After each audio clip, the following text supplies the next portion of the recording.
सबसे पहले हम बात करेंगे वेस्टर्न बॉर्डर यानी मगरबी सरहद के हवाले से।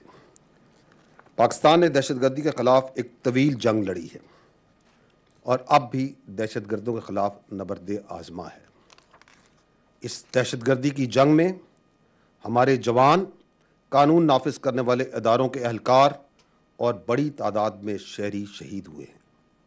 सब जानते हैं कि पाकिस्तान ने खित्ते और बिलखसूस अफ़गानिस्तान में क़याम अमन के लिए दिलो जान से कोशिश की। खित्ते के इस्तेहकाम के लिए पाकिस्तान का किरदार सबसे अहम रहा है और ये किसी से ढका छुपा नहीं है। बात अगर अफ़गानिस्तान की जाए तो पाकिस्तान एक तवील अरसे से अफ़गान मुहाजिरीन की मेज़बानी कर रहा है और इस सिलसिले में पाकिस्तान ने दुनिया में किसी भी मुल्क से बढ़ चढ़ कर इन अफ़गान मुहाजिरीन की मदद की है, जिसकी दुनिया भी मुतरफ़ है।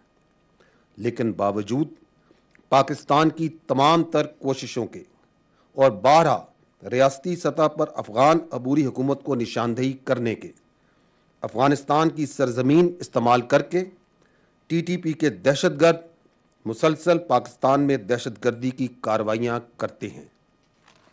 इस हवाले से पाकिस्तान ने ठोस शवाहिद भी पेश किए, मगर ताहाल उस पर कोई मुस्बत पेशरफ्त दिखाई नहीं दे रही।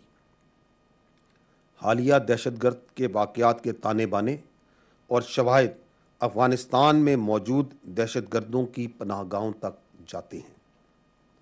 ख़वातीन व हज़रात, पाकिस्तान ने अफ़गान अबूरी हुकूमत की बैनुल-अक़वामी सतह पर हर तरह की मदद की, ताहम अफ़गान अबूरी हुकूमत ने जो वादे दोहा में किए उन पर अभी तक अमल दरामद होता नज़र नहीं आ रहा। इस मुआहदे में वाज़ेह तौर पर लिखा गया